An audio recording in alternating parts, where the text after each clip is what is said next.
Talks are underway in Saudi Arabia between the US, Ukraine, and Russia about a potential ceasefire. But what kind of ceasefire, where, and for how long? We will try and get to the bottom of that on this episode of the BBC's daily news podcast, Newscast. Hello, it's Adam in the Newscast studio, and it's great to be back as always. And it's great that we'll be joined in a few minutes by David Dimbleby to talk about his new podcast series, which is available on BBC Sounds. After you've listened to this podcast, of course. The first thing we're going to talk about is that these negotiations that are underway in Saudi Arabia between the US, Ukraine, and Russia, and they are still ongoing as we record this episode of Newscast at about 4 p.m. on Monday, the 24th of March. And there's a little bit of confusion about what these negotiations are actually about. What it seems to be about is this idea of a temporary ceasefire in Ukraine that would cover civilian and energy-related infrastructure and would also extend to shipping in the Black Sea.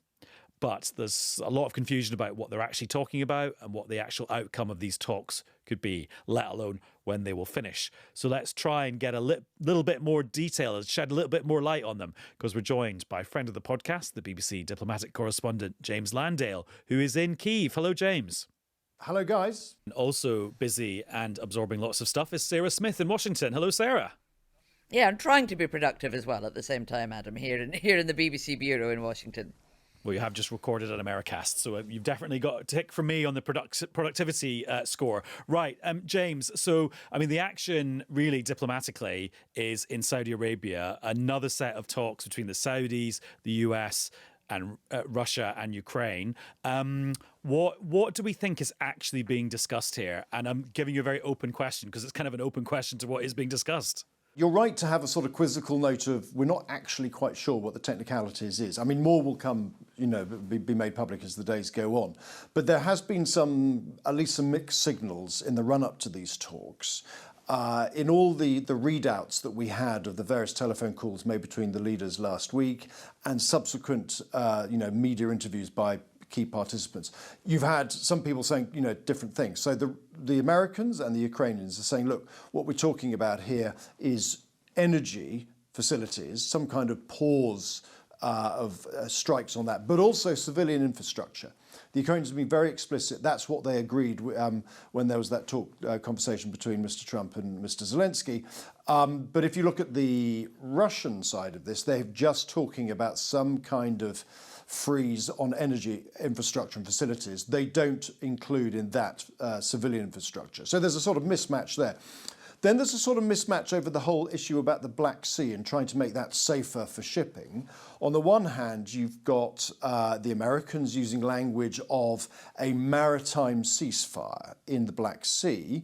But if you listen to what the Kremlin says, they're saying, no, we're talking about a revival of the Black Sea Grain Initiative, which people will remember was a deal that was done earlier on in the war, now defunct, which was essentially designed to protect the shipping of grain and other foodstuffs and fertilizer out of Ukraine into the international markets through the Black Sea, in return for which Russia was allowed to got some sanction waivers for some of its products, including fertilizer.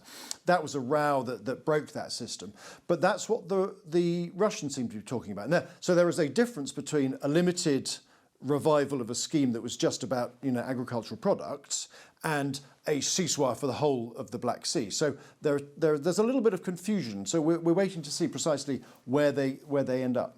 And also, James, just before I go to Sarah to get her reaction to all of that, there's confusion about the level at which these talks are operating at. Is it just some technical talks between kind of officials, or is this a big deal? Is this just one discrete chapter, or is this actually paving the way to something much bigger? Again, I think the language and the reason there's confusion over this is sort of betraying some of the gaps in ambition.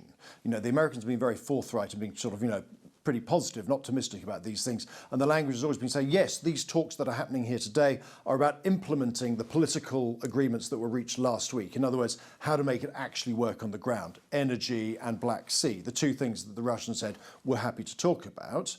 But the language also said implement and then broaden. And so some people have said, well, okay, if you listen to someone like Mike Waltz, the US National Security Advisor, talking, to the media, he talks about, yes, all of that, but then he goes on to say, we're also going to talk about line of control, we're going to talk about verification and other issues. Well, the Russians haven't said anything about that. They've been far more on the page. Well, we're going to, see where we can get on the political agreements that were reached last week. So, so there's a gap in ambition as well. And Sarah, are the Americans billing this as a success? And we all have in the back of our mind, and it's such a cliche to say it, that Trump said during the election campaign he could solve all of this in 24 hours. Yeah, and he doesn't say that anymore, funnily enough, because, of course, it has proved to be considerably more complex than even he anticipated. And exactly what James was discussing there, the mismatch between what we hear from the Russian and the American side is basically the mismatch in their tactics here. Russia wants to move as slowly as possible, concede as little as possible, and is in no hurry to move towards a full ceasefire, not even just for 30 days, let alone for longer than that, whereas the Americans are in quite a hurry to get to a position where they can say that the fighting has halted for long enough that they can then start talking about a major peace deal. But, the Russians are very, very, very far away from that. And at some point, that is one of the things that could potentially upend this, is just how much patience the Trump administration has for President Putin stalling, essentially, or not agreeing to sign up to the same thing that Ukraine has, which is, just at the very least a 30-day pause in the fighting. And Sarah, lots of people over the weekend have been listening to this quite amazing podcast by Tucker Carson, who used to be on Fox News, interviewing Steve Witkoff, who's basically become Donald Trump's international Mr. Fix-It. Yes, this is somebody that Donald Trump knew from his real estate days and who is now flying around the world talking not just about Ukraine and Russia, but also about the Middle East as well, and trying to broker these complex peace deals. And in that podcast, he sounds incredibly sympathetic towards Russia. Now, a lot of what we've heard Donald Trump say also is echoing the things that Vladimir Putin says about what caused the war in the first place. Donald Trump seems sympathetic to the idea that Putin was somehow forced into a position where he had to invade Ukraine rather than choosing to take that act of war. And he talks about how Ukraine should never be a member of NATO, something that Vladimir Putin would demand in any of these talks, and also about the idea that there is no way that Ukraine can get back all of the territory that it held before the invasion, something else that Russia will be very pleased to hear about. Well, Steve Witkoff went even further than that, really, sounding as not just friendly but sympathetic towards Vladimir Putin, and told this amazing story that after Donald Trump had been shot last summer at that rally in Pennsylvania, when a bullet clipped his ear, he had been praying for this man because he saw him as a true friend, and had a portrait, a flattering portrait commissioned of him that he gave to the envoy Steve Witkoff to take back to America. Now, we haven't heard yet what Donald Trump thinks of it, but Steve Witkoff described it as a beautiful portrait. So it gives you a clue as to how Vladimir Putin is playing this relationship with Donald Trump, and so far has managed to get away with giving away very, very few concessions on any kind of ceasefire with Ukraine, while still, it would appear, maintaining the sympathy of the Trump administration. And James, you've been broadcasting non-stop the last few days, so I'm not sure if you've had two spare hours to listen to Tucker Carlson and Steve Witkoff, but the two things that jumped out at me in the Ukraine section, apart from all the other things that Sarah was just saying there, is that Steve Witkoff says those 4 provinces, oblasts in eastern Ukraine that are currently occupied by Russia, he basically says Putin has a right to have them, both militarily because he's occupying them at the moment, and also historically because in Steve Witkoff's mind they're kind of part of Russia and the people there want to be Russian. So that's the kind of on the kind of the negative side from the Ukrainian point of view. But then on the more positive side from the Ukrainian point of view, he does, even though he rules out NATO membership for Ukraine, he does talk about sort of Article 5 style guarantee for Ukraine's security provided by the US. So there's good and bad there for the Ukrainians. Yeah, I think you're absolutely right to touch on the territorial issue, because one of the things that really concerns the Ukrainians is their belief that the Americans have got the wrong end of the stick here, that they think that this is some kind of territorial dispute. And if you sort the territorial issue, that somehow fixes it. In other words, you've got a property guy saying this is how you deal because you draw a line in the sand and you agree on some kind of deal over the territory. Because in the Ukrainian mind, this is not just a territorial dispute. This is about what they see as an attempt by Russia and Vladimir Putin to subjugate Ukraine, to make it part and bend to Russia's will, so that it has a very small army, so that it can't choose who its alliances can be, so that it loses large chunks of its territory, and you have a government in place that is, pretty much run and influenced by Moscow. As one Ukrainian said to me recently, think of Georgia on steroids. So, in other words, they think the Americans, and what the Witkoff interview revealed, is a complete misunderstanding of the nature of this conflict. The other thing that the Ukrainians are worrying about is they think that the Witkoff interview revealed that actually these discussions, Ukraine is only part of the sort of, the deal here. That the real deal is about a longer-term rapprochement between the United States and Russia, and that Ukraine will just somehow sort of, get caught up in the backwash in all of that. In other words, the United States' focus is on restoring those relations that we, according to Ms. Witkoff, are already very warm, in a way that, Ukraine might have to pay a price. As you say, that one little sort of shimmer of light was the idea that Witkoff accepted the principle, at least, of some kind of security guarantee. But I think we're a long way from that. And just, James, as a seasoned diplomatic watcher, what do you make of that interview overall? Because he covers a lot of ground, and it's a very different worldview from the one we've got used to from America. Yeah, I mean, where to start? Yeah. It is just astoundingly different. It's revealing. It is striking. It just, as you say, the tone is completely different. But it reveals, a trend that we've seen from the United States, under Donald Trump for some time now. But to see it writ large, there was the criticism that's been made of Mr. Witkoff is that it was all naive, that it was credulous, that he revealed himself, openly being influenced and manipulated by Vladimir Putin, by all the Putin watchers. They said this is, classic stuff, lots of flattery, lots of gifts, portraits, all of that. Unless you take the even more cynical view, which is, Mr. Witkoff is there to do a deal. His job is to get this deal over the line, and part of that deal is to get the Russians on side, and if that requires a lot of sucking up, then so be it. So there's that analysis as well. The problem is that for people here in Ukraine, they think, okay, that's fine, but the ultimate aim of ending this conflict may not have to come at any price, because if it comes at any price, you're talking about a surrender, you're talking about capitulation. In other words, that they're still waiting to see just how far the Americans will go to get a deal over the line at the expense of Ukraine. Because many of them are sitting there thinking this is complicated, and as Sarah said, it's not going to happen overnight, and what happens if the Americans lose patience? Sarah, let's talk about another part of the world, Greenland. Why is the second lady, Usha Vance, J.D. Vance's wife, heading there?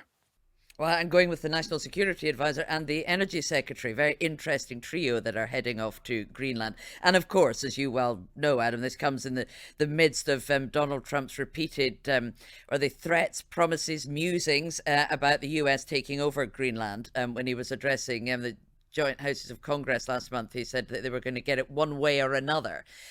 And we know why Donald Trump is interested in Greenland. It's because he sees those Arctic shipping routes as being absolutely vital to global trade and to America's competition with China. He wants to be able to control the place where both American and Chinese ships go through. And as the ice recedes in the Arctic, that will become more and more the case, as well as the fact that a lot of important critical minerals will be revealed, and it will be possible to mine for them as the ice recedes a bit as well. So two things Donald Trump's very, very interested in: securing trade routes and critical minerals, all contained on Greenland. What we have no idea about, though, is how on earth he can ever persuade Denmark or the Greenlanders that they want to go into some kind of relationship with America, when it has been made abundantly clear that they have no interest in that whatsoever, and are being made pretty angry by his repeated threats and overtures to Greenland. So, it's possible that the American delegation will be received pretty badly on the ground.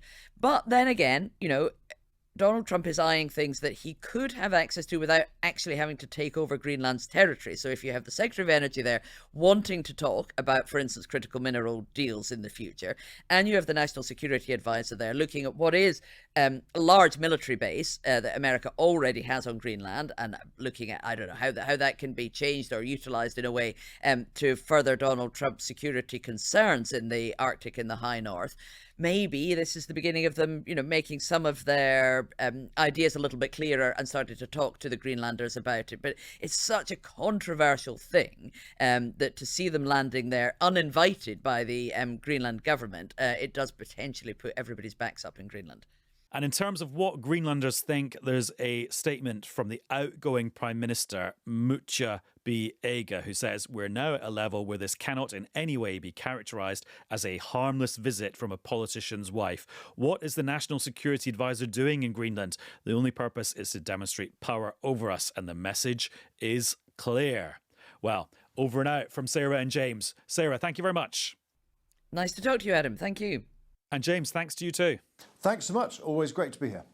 Now, as promised, David Dimbleby is here because he has got a new podcast series out that's on Radio 4 and listenable too on BBC Sounds. And it's called The Invisible Hands. And it's all about the thinkers like the Austrian economist Friedrich Hayek, who gave us the ideas of the free market. And the ideas of the free market are what animates our economy today. And so David is here to tell us more about it. Hello, David. Well, thank you very much for having me. I think I disgraced myself last time. No, it was the time before that. Oh, was it? When you said, can I say it? When you said shitstorm. You're not allowed to say that. I think we are on podcasting. Like, you're a podcaster now. It's looser now, isn't it? Than old-fashioned radio. I don't know. I got ticked off afterwards. Anyway, shitstorm is not that bad a word, really. And it describes... hold on. He's dropped his pen. It describes where we are now perfectly, doesn't it? Oh, do you think we're still in that? I think it's getting worse by the day. How so? Trump is making it worse, and the uncertainties gets greater, and the decline of our economy and the failure of finding a way out all goes back to what these podcasts are about, which start... They're not about economics. They're about the people that make things happen, really. And the first one is a strange man called Anthony Fisher, who was a fighter pilot in the Battle of Britain. He actually flew Hurricanes with his brother, who was also a fighter pilot. And he was flying across the channel, and his brother was hit and went down, parachute opened, then it caught fire, and then he crashed into the sea and he was killed. And Anthony Fisher's son says that this was the beginning of a kind of idealism Fisher got about freedom. And anyway, he came back after the war, and he set up as a chicken farmer. He got seriously irritated by something called the Egg Marketing Board that used to decide the price of eggs. Right. It's the most extraordinary story. He went to America. He found out about factory farming. He started Buxted Chickens, which I think still goes on. And then, again, according to his son, he was literally reading Reader's Digest. You know that magazine that has all these articles in it? Yeah. And in it was an article about by a man called Friedrich Hayek. The Road to Serfdom. The Road to Serfdom. And it was a précis of The Road to Serfdom. And he thought, Egg Marketing Board, government controls, what did my brother die for? And he went to see Hayek, knocked on the door and went to see him, and talked about The Road to Serfdom and how what economic freedom would mean and all that. And Hayek said, he said, I'd like to do something about it. He said, well, don't go into politics, said Hayek. You'll never get anywhere doing that. But you set up an organisation. He set up the Institute for Economic Affairs, which became the whole sort of engine of monetarism and of the free market. And still exists now. Yes, absolutely. Did you know before you set out on this journey that Anthony Fisher existed? No.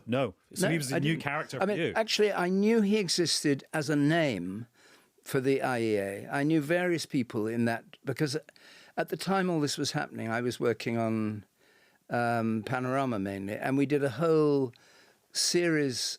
We did one big Panorama. We gave the whole of Panorama over it sounds rather obscure now to the notion of monetarism, but it's actually about the free market, because nobody had paid any attention to it. And Thatcher had won the leadership of the Tory party. Nobody thought anything of it. They didn't think she'd do anything radical. And we sussed out that there were these people. Of course, the other key one was Keith Joseph, the mad monk. Was his nickname, yeah. Yeah, and I spent a day with him, interviewing him, talking about it, which we've got in the podcast. And what year was that? Oh, my God, it was when was the election? 79, it must have been about 76, something like that. But it's interesting because he's sort of seen as this kind of mastermind figure. And but he actually was. So he was a mastermind intellectually, but just not in real life. No, he was a mastermind on Thatcher, because what he did was he got seized by Hayek and all that, and Friedman, Milton Friedman, the Chicago economist, who I also went to see and interviewed for this series. Not for this series, he's dead now, for the television series. He got enthused by the idea and was running for the leadership, and was going around the country talking everywhere. We've got him on the podcast. This passionate talking to students. He'd talk anywhere, working men's clubs. He didn't care where he went. And then one day in Birmingham, he blurted out that the problem with this country, he talked in a funny, strange, the problem with this country is, he talked like that, very strained, is that, and what in effect he said was that the poor are having too many children. And of course, that was the end of his almost of his political career. It was certainly the end of his chance of leadership, because it was eugenics, and people thought, oh my God, he wants to control breeding by wealth and thing. So he didn't run for the Tory party leadership. Thatcher got it, and Keith Joseph then became her guru and persuaded her that this was the way to go.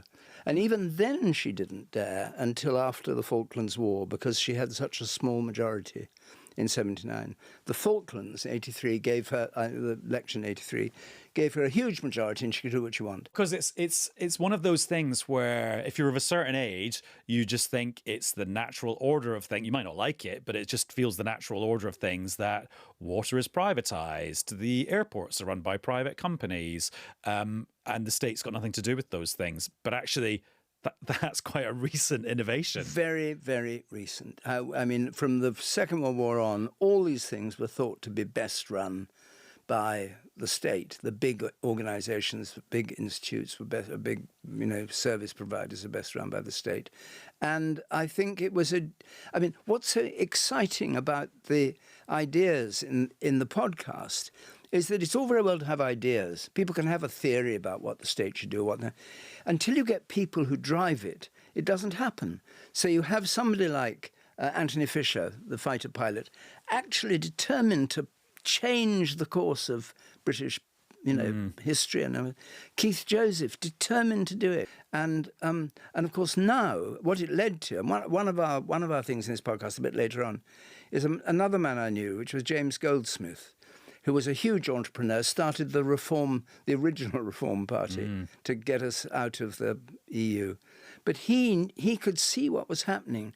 And he said, if you really have a free market in the way we do, you end up with all your jobs being done in China or India or Vietnam, and what happens to your country? You can't look after your people. You get a vast mass of people out of productive work. You collapse your manufacturing industry. To what end? To the end of giving it to, South America. Is that really what you intended? And also, you can be in the situation where you've got the free market running pretty freely in a country like the UK, but then the percentage of GDP that's spent by the government, that in other words is controlled by the state, is going up and up and up. It's a sort of weird paradox. But we've got no productivity. We've got no production. I mean, we're at a stalemate, aren't we? I mean, that's what's so terrifying. And then you see, we relied on America being the main currency, which is clearly now going to gradually fade as a currency if Trump has its way. We relied on not having tariffs. That was our idea. If tariffs start to come in, they accumulate very quickly, and people start putting tariffs on things. So, the world now is a very, very uncertain place, I think, for us. And I had no idea what the government. I mean, I don't think the government knows what it should do, really. I mean, they're certainly not doing what they came in to do. I mean, we're just a bit into this government, and already it's sounding like a Tory government, effectively. In terms of? Well, in terms of, we've got to increase, not in terms of we've got to increase tax, but in terms of, we're going to cut here and cut there and cut the civil service and cut this and get rid of the NHS boards and all that. It's a kind of, I think it's a desperate situation we're in. And I think in a funny way, the message of the podcasts is that it's all very well to pursue kind of brilliant ideas, but if at the end of the day you don't protect home base, if you set up a system that doesn't look after half your population and give them education, proper health service, proper jobs, then all the economic theory in the world that it'll bring prosperity, if it ends up with a host of billionaires like Elon Musk and a host of people literally living on the edge, then what on earth's the point of it? Is that the way to go? Or is it inevitable? Do these things just happen like the weather? And just on your point, though, about austerity and whether this is a very right-wing government, if Rachel Reeves was here, as she was on Laura's sofa on Sunday, she would say that public spending is penciled in to increase in real terms over the next few years. I think is what she would argue to that. Do you think there is an economic orthodoxy or idea that's driving this current government? Well, I can't make it out. Can you? I've no idea. I think it's hand to mouth, isn't it? They've got so many different things happening at once. On the one hand, we schmooze Donald Trump with a letter from the King saying, I've got a very nice house just next to your golf course if you'd like to come and have tea. Really, that I thought that was, nobody's ever had a second invitation for a state visit. And that's where we are, we're schmoozing Trump. But hasn't it always been the case that the UK has to schmooze the US? No, it has, but not quite on that scale because, of course it was true in the Second World War. We schmoozed Roosevelt. In the First World War, Wilson, we schmoozed him.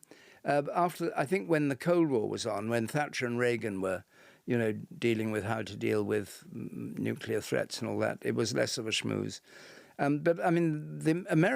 The other thing I think gets forgotten is America has never been a great sort of lover of anywhere except America, because the people who go to America, without exception, apart from the indigenous Americans, people who go to America all go because they're left something behind and they're ambitious for something new. So why should they like the old world? They may have sentimental attachments to monarchy and all that, but why should they like the old world? And they've always been isolationists. People forget. They think of the United States as benign force in keeping the peace. It's only because they were terrified in the Cold War of nuclear war. And there's no reason to it. Woodrow Wilson didn't come into this First World War till 1916. Roosevelt came in only because the Japanese bombed Pearl Harbor. He was glad he wasn't glad they did, but he was glad to have the opportunity to come in. But public opinion in America, I made a series of films in America way back called An Ocean Apart, and it was an apt definition. And so is Trump actually not the aberration when it comes to American leaders? No. He's an aberration in style, I suppose. He doesn't try and, and nobody quite knows what's going on in his head. But the idea of why should America do this? It's horrific, I think, what's happened, particularly with US aid. Awful. I have a niece who works in Tanzania and had 180 employees, got a message from Washington, fire them all. And they're dealing in AIDS, they're dealing in childbirth, all sorts of social issues all over Tanzania and the countryside, just cut dead. That kind of thing is horrifying, the way it's done. And is that for that project now? There's no coming back from that? Well, who knows? You never know with him, do you? I don't know. We were talking to my colleagues about Greenland. Have you ever reported from Greenland? No. Okay. Oh, I'm sure that's the sort of place you would have gone. No, Greenland, yes. How do you feel with that Greenland is becoming this weird kind of like pivot now for the world's history potentially? But it's all aimed at disruption, isn't it? It's aimed at disruption. That's what Trump likes. He wants to disrupt. So he disrupts relations with Canada, disrupts relationship with Mexico, changing the name, for God's sake, to the Gulf of America. I don't know what goes on in his mind. I don't think anybody really does know what goes on in his mind. All you can deal with is the effects. And the effect for us, and I think what would have shaken people like my chicken farmer, Anthony Fisher watching his brother crash to the sea and die would have been that he thought a better world, a more secure world would follow. And I think the chaos that all those ideas of a free market have brought, I don't know what Thatcher would say now, really, if she saw the state we're in. I don't mean the state we're in as a country individually. I mean, it's not good, obviously, but about world trade and about the way that, money moved, and which was all her. You couldn't move your money out of England in the 1980s, 1970s.